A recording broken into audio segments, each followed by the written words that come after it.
Hi everyone, hope you are all doing well. So first of all, before we start, I would like to thank Venue.live for hosting this event. We've been hosting those YC CTO event with them for a while, and they're great. Today we have Mariana with us, who's behind the scene and doing all the work. So thank you, Mariana. So let's get to it. Tim, thank you for coming here. Really appreciate it. Maybe we can start by you giving us a brief background about yourself, and then we'll kick off with some questions. Cool. Yeah. Hi, everyone. So I'm Tim. I'm the co-founder and CTO of Posthog. Posthog is an open source, we call it a product OS, but we've got product analytics, feature flags, session recordings, and like a data pipeline kind of product all in one thing. And it's we have lots of traction with kind of YC type startups and high growth companies, etc. And it's sort of the developer focused alternative to all those other tools. So that's what Postdoc does. And yeah, we're about 40-ish people. We've been around since we did YC in winter 2020. So right as COVID kicked off. So we never got to do our demo day, which was very sad. And have been working on it since then. We raised a seed, a Series A, and a Series B. Series A was with Google, and Series B was with YC Continuity. So we've got Ali on our board as well. So yeah, that's kind of where we're at. Amazing. Can you tell us a bit more about how which company you started with at YC, and how you came to pivot? Yeah. So we pivoted during the batch. So we're working on we started, James and I, my co-founder, started about half a year before we got into YC. And we did a couple of different tools. We started out with kind of a sales prediction tool because James used to be VP of sales at the company we worked at. So started out as a sales prediction tool, turned into a CRM, and then we pivoted into kind of a tech debt tool. So we would survey we would ask engineers during a pull request where their tech debt was and stuff. And then we got into YC with that. We'd made lots of progress. We'd only had the idea about 4 days before the YC deadline. So we'd made a bunch of progress between kind of the deadline or the application and the interview, which I think is maybe why we got in. But then during the batch, we realized that basically we weren't the right founders to tackle the problem. I'd never been an engineering manager or CTO before. And we had sort of an interesting tool that could show you some interesting stuff, but it wasn't solving tech debt. So it was just poor product founder fit, and we couldn't really convince anyone to pay any serious money for it because we weren't really solving the problem. So that's why we pivoted. Great. And can you tell us how long did it took you to build Posthog? How much time did it take you from the idea to build the first product that people would use? Yeah, so we pivoted. Basically, it took us less than 4 weeks from first line of code to launch.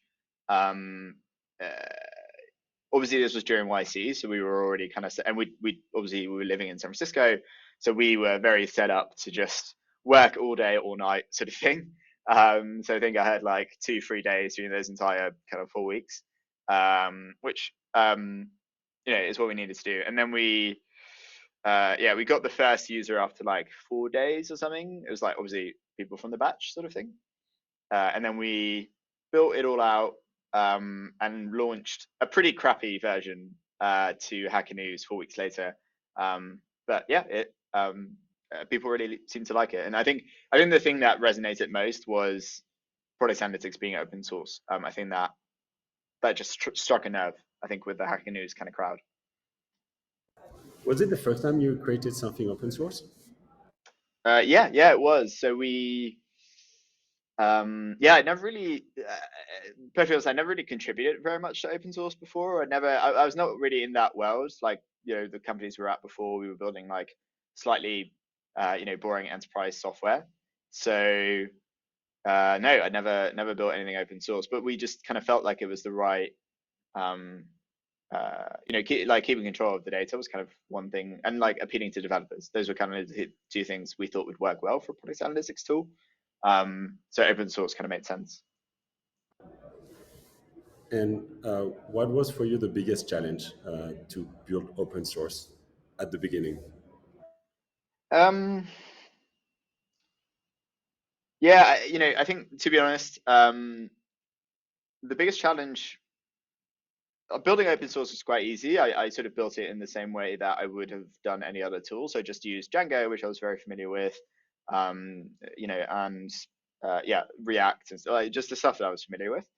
The biggest challenge, I think, is the same thing as any other thing, is like building something that people want to use and care about. And yeah, again, I think that's the hardest thing with any product. The same with open source.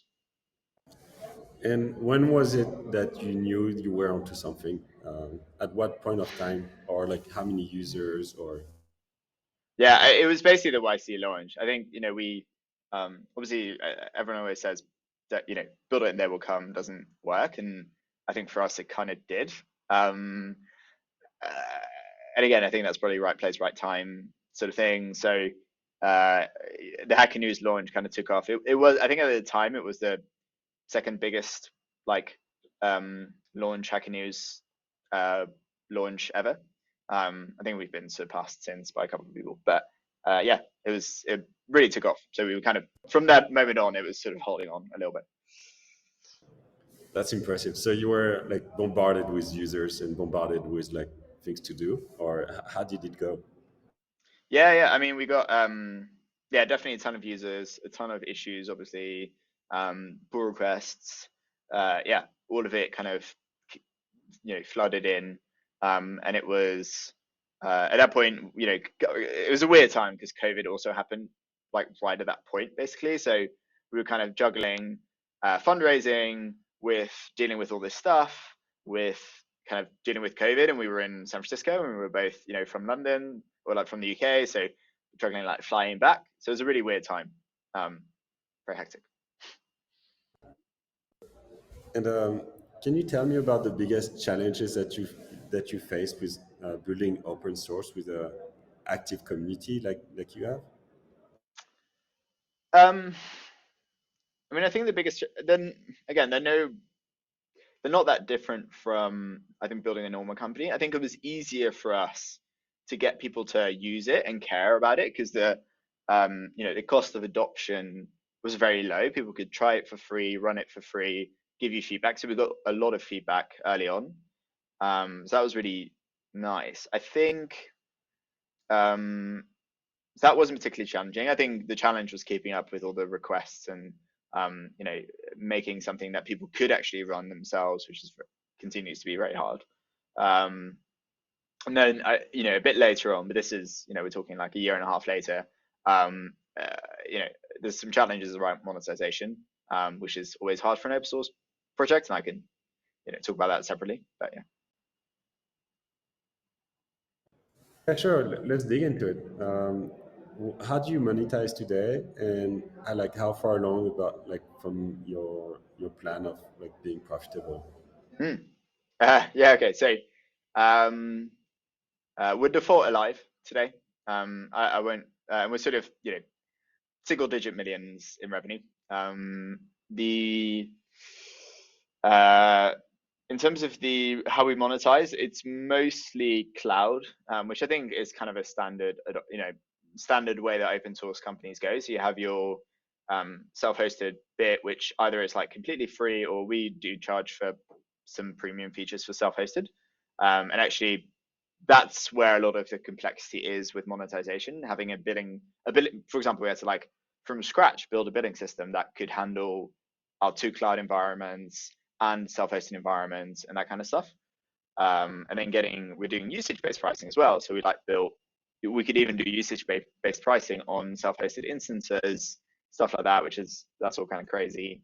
But actually, most of our revenue comes from cloud, which is, I think, the way a lot of open source companies tend to go. I think we were lucky not as in. I think we recently consciously decided to broaden our, broaden the product. So I think before we were just competing with product analytics tools, and we were basically like a worse version of Amplitude Mixpanel. But what we realized is actually we can just build all these other tools that people use that right now are like really poorly integrated. So I think session recordings, you can't, using the existing tools, can't like build a funnel, have a list of people that dropped off, and then watch a recording of what those people were doing when they dropped out of your funnel. So that's how we started differentiating, by having all these tools rather than like going really deep on one tool. And that's why cloud is actually quite a viable monetization strategy for us now, because we've managed to differentiate there. But certainly in the beginning, our only differentiation was being open source, being able to self-host, and our revenue split has gone from 50-50 self-hosted to cloud to 90% cloud. I just want to ask you a last question about you guys being open source. Were there something unexpected that you've benefited from doing open source, or something that you didn't really see for coming when you started doing Posthog? Yeah, I mean, I think certainly at the beginning it's feedback. So I think a lot of early stage startups are starved for feedback. You want it's really hard to get users engaged. So open source kind of gives you a bunch of users. Often, if you've built something they vaguely care about, give you a bunch of feedback really quickly. So that was the unexpected advantage for us. To be honest, I expected more like pull requests and stuff, but I think the reality with like an open core kind of commercial open source thing is that people I think aren't that inclined, especially like an application layer type thing. I think people aren't that inclined to contribute bits of functionality, but what they will contribute is feedback, issues, that sort of thing. So that's been the most interesting. Yeah, do you get pull requests about like something specific? I mean, I heard like in open source usually you get pull requests about like typos and that sort of things, and nothing really core. Is it the same for you guys? Yeah, so we've had, I would say we really value our contributors obviously, and the stuff that they tend to do is the stuff that's easier to contribute to. So definitely docs, and it's not just typos. It's more, it's bigger than that. It's also libraries, for example. We have a ton of SDKs that people can use to send events to Posthog. And people will often scratch their own itch because they're trying to use it in a language that, maybe, or a package that we don't have a package for yet, or a language that we don't support a certain feature in yet, and then people contribute like that, in their own language, for example. So that's where a lot of contributions come from as well. Okay, cool, interesting. I'd like to jump into your architecture. Maybe I can ask a straightforward question: is how did you handle having millions of events per day? I like this is very interesting, especially to me, because today with our tool we handle 100,000 of events, and I can start seeing like some stuff lagging. We miss some events, so I created a queue system that retries events that don't go through. But I'd love to understand how you built Postdoc to handle that many events, and I'm pretty sure you have like billions of them every day. Yeah. It's a large number. So we just iterated. I think every we just built a pipeline, and then something broke, and we improved that bit of the pipeline until it didn't break anymore. And then there's like a healthy amount of credit card scaling at the beginning and stuff, and then you make it more efficient. So we never really, yeah. So I think we were quite a scrappy company, and then the pipeline team for a long time was quite a scrappy team within that. So we just wrote a bunch of code, threw it away, wrote it again, that sort of thing, which I think actually works really well to get to where we are now. In terms of architecture, it's kind of pretty classic. So we get the events come in. we send it into Kafka. Kafka then sends it into what we call a plugin server, but basically it's a TypeScript service that takes the events from Kafka, transforms it, and we have things we call apps, which can transform the events. And then we send the transformed event back into Kafka, basically. And then we have ClickHouse, which is our main data store for events, which is very, very good at ingesting lots of events. So that's why partly why we use it, and it's very good at querying as well. So ClickHouse then reads it from that Kafka topic and inserts it. So that's a very simple overview, but I can dig into it more. Yeah, I'd love to learn more about the Kafka and ClickHouse. I mean, I looked it up online, but maybe you can tell us more about these tools. Yeah, so as in like what the tools do themselves? Yeah. Cool. Yeah, so Kafka is basically a message queue, right? So you put events or like messages in them, and then other consumers can read from it. Can read from the Kafka topic. So we have, like I said, we have these kind of events coming in. They're in this Kafka. The kind of innovation with Kafka specifically was the fact that when you had spinning disks, this is maybe a slightly too nerdy interlude. When you had spinning disks, the way Kafka would work is it would write kind of sequentially on the disk, and then when you read from it, because obviously spinning disks, it's much quicker to like read from the same, kind of latitude on the disk, as it were, rather than like doing kind of random searches. It would be very quick to read from a disk like that, and that's what kind of the innovation was that Kafka did. So anyway, right now it's not as relevant anymore, and you see new like queuing kind of bits of software appear and stuff like that. But anyway, so that's what Kafka does. It kind of stores these messages for you. You can read it using a consumer, like it's got libraries in every language. And then ClickHouse is the really interesting technology, which is a columnar kind of database. It's meant for OLAP use cases. So basically real-time analytics use cases. It was built by Yandex, but spun out into its own company. But it's completely open source. And ClickHouse is very, very good. Two things very good at. One is ingesting events quickly, which we need because we're ingesting a lot of events. And two is querying that data very, very fast. So it's one of the fastest, certainly when we looked and we did our benchmarking, one of the fastest analytical, like real-time analytics databases out there. And yeah, it's a workhorse. And we've had the same, what's kind of crazy is we've had the same type of servers basically when we moved to ClickHouse like 2 years ago to now, because they just handle kind of the query load and the ingestion load really, really well. Yeah. Super interesting. Can we talk a bit about code quality and what do you guys do to enforce code quality? So you do testing, obviously, but what are the things that are super important to you? Yeah, so I mean, I'm not a big believer in kind of style code reviews, right? If I see that, I've been very strict in like not allowing that sort of thing, because I think that leads to arguments. It leads to people getting angry with each other for like no reason.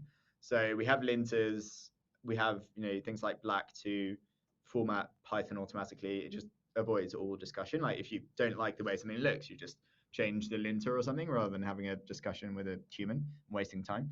But in terms of code quality testing, I think is very important. So I'm a big fan of TDD. I don't enforce TDD. It's kind of hard in a remote environment, obviously, and people are adults. But if we do changes to the backend, they need to be tested. We have good tests. They run actually like I don't do a huge amount of coding anymore, but the coding I do is often improving the speed of the backend tests because it's such a multiplier to other engineers' performance. So yeah, that all has tests, and then we have end-to-end tests. We have some integration tests, and we have various other bits of tests. But I think tests are one of the most important tools to have good code quality.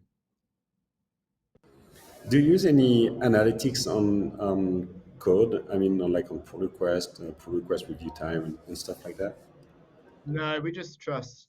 Um, this kind of goes into the whole organizational kind of structure, but we're very developer led, and we put really high trust in developers to make decisions about their bit of the so we have small teams that own products.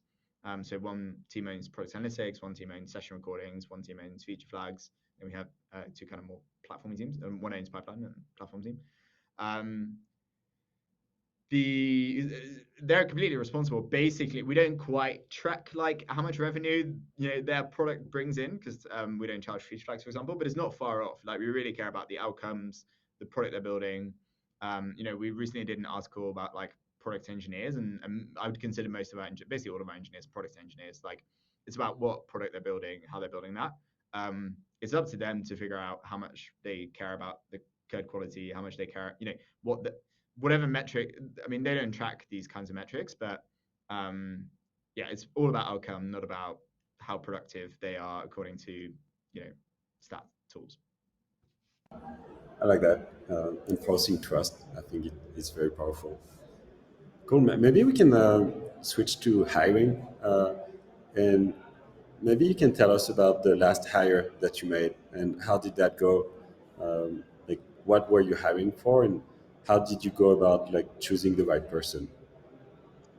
Um, ooh, that's actually kind of I think the actual last engineering hire we made was a slightly weird one in that we created a role for her. So um, we were hiring for this other kind of engineering role, kind of a senior engineer. Most of the people we hire right now are kind of senior engineers. So hiring for the senior engineering role, we realized that, and this person had kind of done her own startup. I think very scrappy, very I was very impressed kind of talking to her, but it was kind of obvious that she wasn't a good fit for the role that we were kind of talking about in that specific team. Um, and basically, I was like, I really, really I think this person's great. I really want to get her in the company, uh, but we don't have a role. And then basically just created a role for her, which was and basically created a growth team. So so she's now doing kind of growth engineering. And she's really, really good at it. Together with there's already someone else with the growth engineer role, and he was hopping between teams. So basically, it was like, why don't you like create your own team with this person that we found that we think is amazing? Um, so maybe that's not a great example of what you were asking for, but that was the actual last person we had. I think this is interesting. And can you tell us what were the signs that you thought she was a very good engineer or a very good person to work with? Mm. So we always look for, again, kind of high ownership, and she demonstrated that through having done her own startup and etc. It doesn't have to be um, yeah. So that is something we saw really strongly with her. So the types of interview questions. So there's other. I often get the other engineers do the technical parts of the interviews, and we have kind of a relatively standardized kind of process for that. And that's kind of a standard architectural type question. But then my interviews tend to be much more. Let's talk about a project that you've owned from the start. How did you drive that? How did you um, you know how did you get that done quicker? Like what scope did you cut to get the project done quicker? All this kind of thing. So that's the sort of those are the sorts of questions that I tend to ask in my interviews. Cool. And do you have any like favorite question apart from ownership that you like to ask? Yeah, the other one I like to ask is if you were the CEO of whatever their previous company was or current company is, what would you do differently? Because it shows you whether, especially at like an earlier stage startup, do they understand the problems that the rest of the company has, or like the problems that the business has? Because especially at our stage in our company, we need people that are engaged with the company. They don't just care about their own fiefdom, but they care about like what we're trying to achieve as a company. So, are they just like heads down, like taking tickets, doing what they tell them to do, or are they looking up and kind of understanding what's happening in the rest of the company. Super cool. I'm gonna write this one down. What would you do if you were the CEO of the company? I think that's a good one. Cool. Maybe we can switch to security. What steps have you done recently to improve security at Posthog, and what are the main issues that you want to tackle? Yeah. So one of the big ones was getting everything like infrastructure as code. So we used to have a bit of a unicorn. Our cloud instance was, it wasn't super hacked together, but we didn't have everything as infrastructure as code. It was still people like SSHing into boxes to change things or whatever. So and I think it's much easier to audit and understand what's going on if you have everything as infrastructure as code. So that was quite a big migration. That's one that we did. The other one is, I think often people see SOC 2 as a box ticking exercise, but we've actually found it quite useful. We use Jota, which is great. It gives you you connect it to your AWS account or whatever. It gives you a bunch of checks, and it just tells you oh, this hard disk isn't encrypted. There's like a bunch of relatively basic things that it just tells you to do, and then you just go through the list and kind of handle it. So actually, that's been really good. And obviously, as part of that, you do a pen test, you do things like that. So I think that's actually, yes, it's a box ticking exercise partly, but and even smaller stuff, right? Like making sure everyone uses a password manager, all these kind of things is it's actually quite valuable. I was wondering, do you guys get threats like, "Hey, I found a security, give us money, or I will expose you," or anything like that? We haven't had it that bad yet. We have the kind of classic, beg bounties. I think the word is people kind of saying, "Hey, I found this security issue. What's how much will you pay me for me to tell you what the bug bounty is?" I've got quite a harsh sort of, I'm not engaging with them at all. Like at the beginning, I tried to engage with them, and then they'd extort you for too much money for a very simple issue that wasn't even an issue. So we don't engage with them at all. If people send us actual security issues, we deal with them appropriately, and we don't have a bug bounty process, but we treat them as kind of contributors, and we'll set merge and all this kind of stuff. But yeah, we don't engage with those kinds of threats. It's pointless. Cool. We have a few questions from the crowd. I'm gonna bring one from Michael. You should see it. I'm gonna say it out loud. Since you're a remote workforce, how do you keep people engaged or do performance management? Yeah. Oh, sorry. How do you keep it or do performance management? Yeah. Great question. So a lot of it is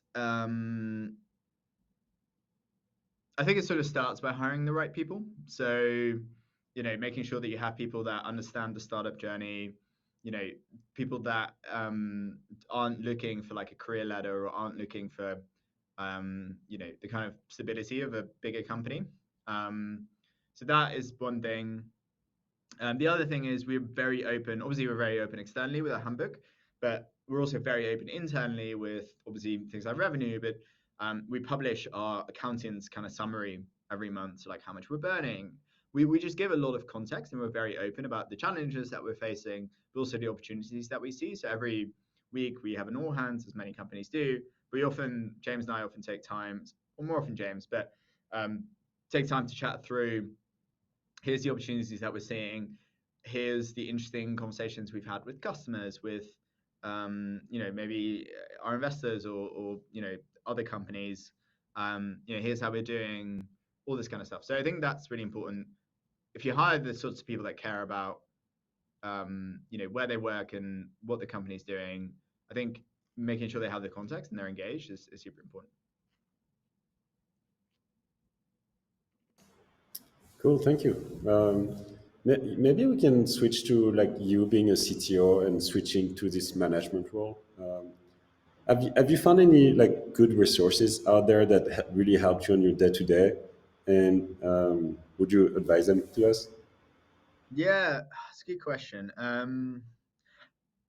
The honest answer is I got a really good exec coach through an intro of one of our investors, and that was the most helpful. We went through a kind of longer term plan, like what sort of CTO do I want to be, and it's been a real process. I've made a ton of progress. Basically, I went from a manager that wasn't particularly interested in leading, would rather have been coding, kind of only was happy if I was coding, and very annoyed and really hated having to do meetings. And I had some terrible. This happened multiple times. So just to show you how bad it was, I've had multiple candidates go out of their way to give negative feedback about their interview experience with me. So, and it's because I was dreading doing an interview so much. So I would see an interview on my calendar. I'd be like, oh my God, I really don't want to do this. It's such a chore. And I tried to hide that during the interview, and clearly I think it came across. So I've had some terrible feedback about my interview style. I think people internally probably, bless them, kind of got used to it a little bit, and I think could see through some of the more negative aspects of how I behaved in meetings and stuff. But I think it was very clear, that I wasn't enjoying that part of the job very much. And actually, over the last year or so, I've made a lot of progress. And I think, just to come back to your question in terms of resources, the biggest help for me has been getting an exec coach who has sort of seen this journey before with other CTOs. And again, it's about, we dug into my motivation, like what do I want to become, and then lots of kind of small improvements basically that add up. There is a good book that I'll recommend, which is An Elegant Puzzle. It's written by a guy, I can't remember his name, but he was at Stripe, and that was quite good for like organizational structure type things. And then those are kind of classic management books and stuff. But again, the exec coach was the best help for me. This is interesting because it's something that comes up a lot during this YC CTO talks. I remember Brian from Zapier said that was one of the most important improvement that he made, having a coach. So yeah, this is interesting. And how many meetings do you have a day today now? So today has been particularly bad, or whatever. So I think today I had probably 7 hours of meetings, 6-7 hours of meetings. And actually, as a company, we have meeting-free days, Tuesdays and Thursdays, and most engineers you'll talk to at Posthog have no meetings on those days and a stand-up every day, and a sprint planning every other week, and that's basically the meetings they have. So we're very good at async, we're very good at remote, but I think the reality is I've got quite a lot of direct reports, and I'm in, a lot of the stand-up. So automatically you're in more meetings than needs to be. And again, I think my perception on that has changed. I think I can now do way higher leverage work through being able to stand up, having a one-on-one with someone than I could by obviously writing a line of code or like doing some individual work. So that's that's definitely changed. Can you tell us a bit more about this one-on-one that you have with people in your team? What are they for, and what kind of questions do you ask? Yeah, so obviously you try to avoid them being status updates. You can read those, and again, we're good at async. But also, I've struggled with. I think that the canonical advice is, it shouldn't be a status update at all, and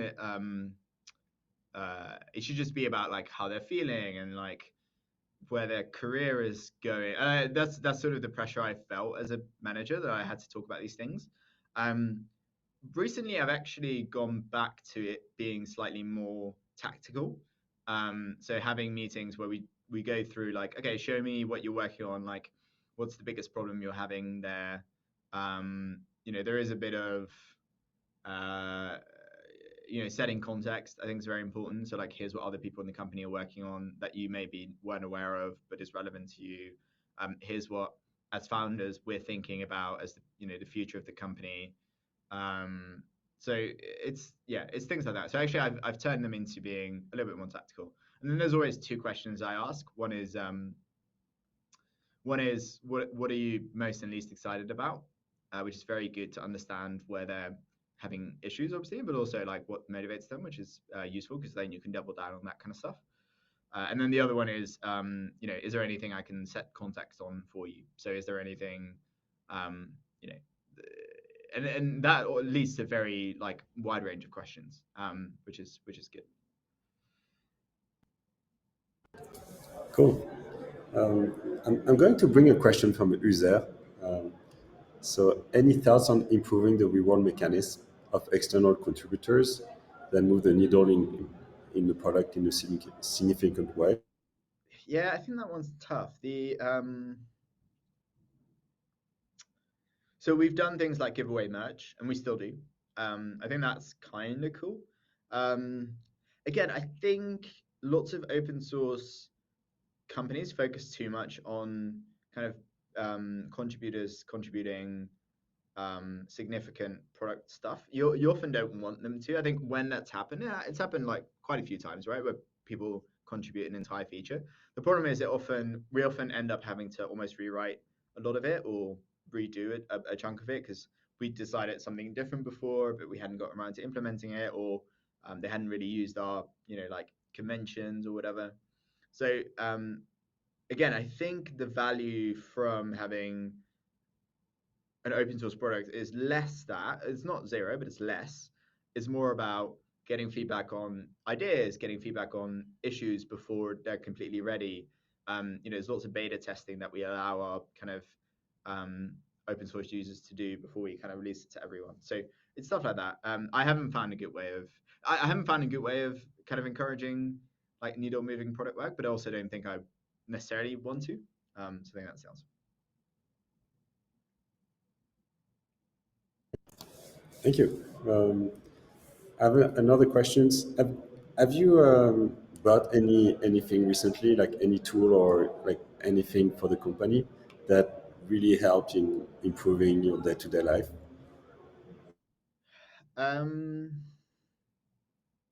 That's a very good question. I think what this wasn't recently, but when the MacBook M1s first came out, it must have been now like a year and a half ago or something. I bought all the engineers in the company in M1. Before that we were on like Intels and stuff, but basically we realized that the M1s was so much quicker than the Intels that it was just worth, even though most people were on like relatively new MacBooks, it was worth just giving everyone like a very expensive new M1. And it was totally true. Like all the test suites run much quicker. The time it took from running the command to having like a local dev environment set up was way quicker. So that was really useful. And then we donated all the old MacBooks to various, coding kind of, organizations that teach kind of coding to underprivileged groups. So that was really nice as well. We went around. We did a couple in New York and a couple in London, which was really cool. How did people take it? Because I know, for example, my co-founder is on Windows, and if I would buy him a Mac, he would probably take it badly. Well, first of all, I think no, we give people a bit of a choice. Basically, there's no one's on Windows, but there are like a handful of Linux holdouts, and then every time we have to go to an offsite and they have to present, they have to like write a driver to be able to present on the screen or whatever. So we sort of make fun of them. No. Yeah, no, but most people are very happy with Macs, and I think that's sort of the standard for development. Okay, cool. What would you work on today if you weren't working on Posthog? And this question is more about. I think we have a lot of early stage founders listening to this, and maybe some of them are looking for ideas, or they're probably pivoting right now. Is there any like specific problem that you have that you can't solve because you're working on Posthog and you would like someone to solve your problem, or anything else that you thought of? And I'm asking because when I was pivoting myself, I remember one of our partners said that usually good founders, I mean founders like you, they always have good ideas to work on, and you're a good person to ask. Ooh. That's a very good question. I mean, I think, yeah, I don't really know. I mean, I think the honest answer to your question is, I don't know, I think I'd be working on like climate tech type stuff if I wasn't doing postdoc. I feel like so. I don't think that's particularly relevant. I mean, I think an unsolved problem, but I'd be very surprised if someone could solve it, is allowing making self-hosting like open source projects really easy for big companies. That's basically an unsolved problem as far as we can tell. And we spend 60% of our support time on kind of the 10% of or 3% of users that use kind of open source seriously. So that's a very hard problem, and obviously I think every new open source company is dealing with this. It'd be very interesting if someone could find a good solution to that, but I think it's hard. And it's a growing problem as well because I see a lot more open source tools coming every day. So I'm pretty sure this is something that will be harder and harder. For sure. Yeah. Cool. Let's look at the questions from the crowd and see if there's one that is interesting to bring up. Yeah, I'm going to bring the one from Vincent. So for me, Posthog is Amplitude plus Jar, open source on steroid. Do you see other products where it is a good idea to create an open source concurrent? Other areas where it is not a good idea? Yeah. I assume competitor. I speak a little bit of French, so I get where the concurrent comes from. But yeah, it's a good question. I mean, I think the criteria for it, I think, it is software that developers use, because I don't think open source is that relevant to people that aren't developers or aren't infrastructure people. So I think that's why GitLab, for example, works quite well. Um, I don't know what's a good example. Um, Yeah, again, I think it's tools that developers use. I mean, or if you want to go down the like more enterprisey route, it's anything that holds data, especially customer data, because there's a lot of companies that um, you know a lot of enterprises that can't use a lot of SaaS tools because they don't want to send their customers' data to the cloud. So what tools am I thinking about? I don't know, like you could think of anything, right? Like Customer IO, has all the customer emails, but I bet a lot of companies can't use that. Um, you know, yeah, even Stripe. I feel well, Stripe's maybe different. But yeah, like companies that hold customer data. I think that's the other big category. So if you can find something there. Cool, thank you. Maybe we can switch a bit about fundraising. You're the CTO, so I'm pretty sure you weren't involved in the day-to-day fundraising. But we have a question from Jake. It's quite long, but I'm going to bring it up, and maybe you can read it. But Yeah. basically, it's quite. Yeah, you saw it. Okay. Yeah. So I guess hey Jake, the question I guess is, do you think postdoc success necessitated raising a traditional round, or could we have done it bootstrapped? I don't think we could have done it bootstrapped because we waited quite a long time to monetize, which I think was good because it allowed us to. We waited too long, which we can dive into, but we waited quite a long time to monetize, which ensured that lots of people were using us and lots of people knew about us. So I think that would have been hard if you'd bootstrapped. But also I think the early versions were too rough to be able to monetize. So we could have maybe at the beginning we could have like sold something to enterprises, but then the problem was I wasn't good enough at infrastructure to be able to like support an enterprise client like self-hosting Postdoc. And I wasn't good at a lot of other things. So, and I think building something like Postdoc is technically very challenging. You have like lots of big data and you have all these infrastructure problems, none of which I'm particularly like I've gotten a little bit better at, but I'm still like by far the worst in the company. So I think all of that would have been very hard to bootstrap that because I couldn't have hired the people we needed to hire to build it out.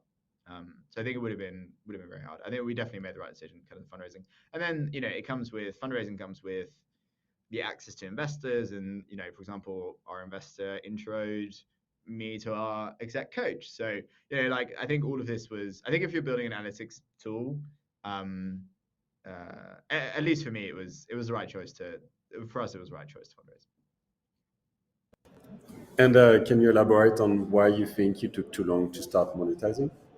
Yeah, so is because the type of feedback. So I think initially having lots of people use our product for free and give feedback was really cool and useful. And still those people give really useful feedback. But then when we started charging people properly, we got slightly different feedback, because the people that were that we were charging probably wouldn't have taken us seriously when we weren't charging. So they wouldn't have invested time in the product. They didn't, basically invest any time making postdoc work. Whereas when they were paying us, they had an incentive to make postdoc work for them, which would mean they would give us very critical feedback about stuff that the free users never complained about. So and then the feedback slightly changed, and then we were able to build a product that works really well in terms of monetization. So that's I think if we'd monetized earlier, we could have we would have had that feedback earlier, which meant that we would have built a product that was easier to monetize earlier. That's basically the loop that I think we took a bit too long to go through. Yeah, I completely join you on that. Building a product for free, you will get feedback from people who don't pay for products, and just having people pay will help you get shortcuts. Yeah. We have a question from Sasha, an easy one. What are your 3 favorite tools that you use daily?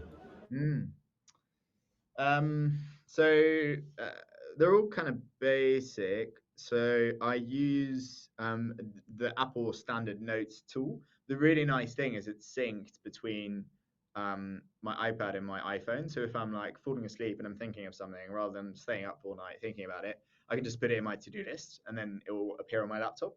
So it's kind of boring, but it works really well. Metabase is a really useful tool actually. So we obviously we do most of our analytics on Posthog, but then be able to inspect and debug our kind of production database and stuff using Metabase. So I'm in that quite a lot. And then what other tools? I mean, is it cheating if I say Posthog? I mean, I spend a lot of time in Posthog. I should probably say that, but I think it's good that you use your own product. At Yeah. least you know how to make it better. No, I used it a lot. We actually have a leaderboard internally of like who used the product the most. I'm not at the top, but I'm top 5 for sure. Yeah, no, we really dog food up. Sometimes we built too much using Postdoc almost. It's like we're really hacking something together now that Postdoc doesn't even make sense for. Like we're injecting JavaScript in some weird way to like make something work. But yeah, we use Postdoc all the time for basically everything. So we use every feature. Like we use experiments a lot. We use feature flags a lot. We use session recording a lot. The data pipeline stuff, we have like 8 apps enabled that send data everywhere. So yeah, we use it a lot. It's very useful. And do you have a big vision about the product, or where you want to be in 10 years, or do you just kind of like take user feedback because you have so much from open source and just build upon that? Yeah, yeah, no, we have quite a big vision. Some of it we're still thinking about, but I think the big vision is you sort of, as a developer, Postdog is basically the first tool you install when you kind of set up a new project, right? There's a bunch of stuff you do when you set up a project, like you pick your framework, you host it somewhere, and then the third step should be installing Postdog, so you actually understand if anyone's using your product and how they're using it, and what goes wrong when they use your product, that sort of thing. So that's kind of, I think, the longer term vision. And then we have all the tools you need to, do everything you need to do at that stage. Okay. Thank you. There's a very technical question. Maybe we can look into this one. Yeah. So yeah, do we build any pre-computed collections to speed up queries? No. The amazing thing about ClickHouse is even over billions of events, it's still quick. Everything that we've had to do to speed it up is so we do caching, I guess, but the most painful stuff we've had to do at Posthog, but also the stuff that's helped speed things up the most, is kind of fixing our data model. So very specific example is if you send events, you send it with a distinct ID. So that's your internal ID, for example, or an anonymous ID if your user hasn't logged in yet, right? They're on the homepage or on your login page. At some point, you want to kind of merge those two together because the anonymous user has become a logged in user. So you're sending a different ID. So now you have two distinct IDs that need to be merged into a single person. Forever we've done that merging together at query time with a join, which obviously is very, very slow because you're loading a bunch of data. I mean, the stat we like to say is that, we have something like 10-15% of the world's population in terms of like the numbers of persons that we tracked on cloud. So we have to like merge all that together and then at query time, which obviously doesn't work. So we've had to invest a bunch of time to be able to do that at ingestion time. But yeah, basically all the speed improvements that we needed, we've been able to do by kind of changing the data model, being clever about how we write the queries. We've not had to do any kind of pre-calculation, even at our biggest customers. Cool. Thank you. Yeah, I think we're heading towards the end of this meetup. Is there anything special you want to share, or anything we can do for you to help you, or maybe test Posthog? Yeah, I mean, obviously use Posthog. I know we have quite a lot of people at YC using us, which we're always really grateful for, and we're really grateful for the feedback. So yeah, it's super useful. We have a pretty good YC deal as well.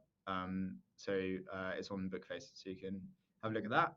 And yeah, no, that's it. I'm always happy to help. If you have any further questions, feel free to email me. Yeah, that's it for me. Great. Thank you so much, Tim, for your time. And yeah, keep it up. Appreciate it. Thank you very much. Thanks, everyone. Thanks Bye. for joining. Really appreciate it.